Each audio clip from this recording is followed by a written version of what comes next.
Pierre-Henri Tavoyot, je suis philosophe à la Sorbonne et président du Collège de philosophie.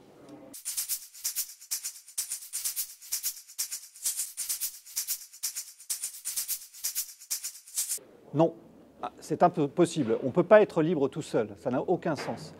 Ce sont les autres qui nous permettent d'être libres, les autres nous aident à grandir, nous aident à évoluer, et c'est effectivement la coexistence avec les autres qui est la seule condition de la liberté.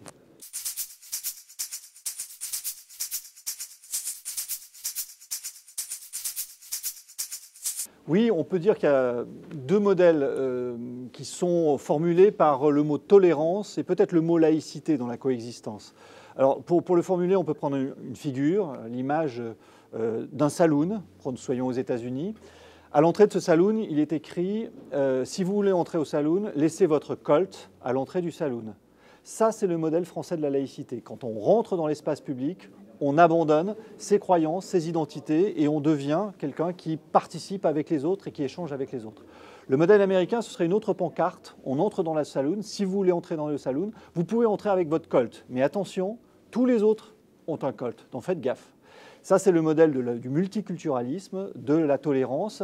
Les deux modèles ont des avantages et des inconvénients, je les laisse de côté ici, mais ils sont véritablement des modèles de coexistence très différents.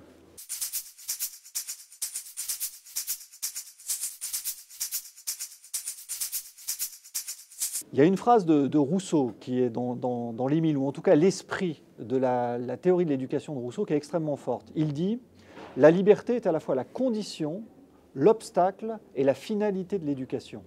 C'est une phrase qu'on peut aussi appliquer à la politique. La vie dans la cité, dans la vie dans la cité, la liberté est à la fois la condition, l'obstacle et le but. Et on voit qu'en fait, il y a trois notions de liberté. Et tout le défi, c'est de les articuler.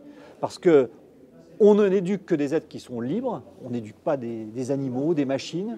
On éduque, la liberté est un obstacle à l'éducation parce qu'ils ne se laissent pas faire, les petits-enfants. Ils ont envie de faire autre chose, de jouer. Et troisièmement, c'est le but. C'est-à-dire que cette liberté qui est une condition, il faut qu'elle devienne une plus grande liberté. Et ça, c'est un travail incroyable, ce qui fait que l'éducation comme l'art ne sont pas, l'éducation comme la politique ne sont pas des sciences, ce sont des arts.